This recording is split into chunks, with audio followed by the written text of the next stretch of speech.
How to view who watched your YouTube videos.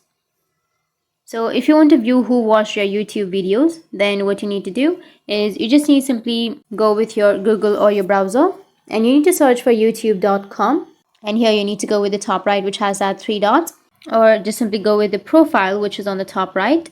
So tap on the profile, which is on the top right, and here you need to go with YouTube Studio, and it will go with youtube.studio.com.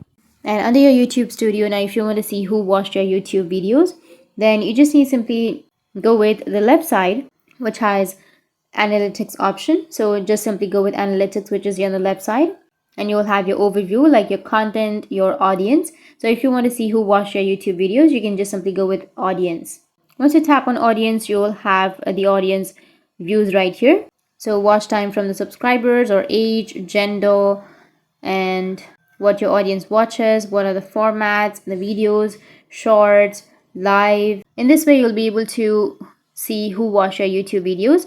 And if you have any questions, feel free to comment below. Thanks for watching.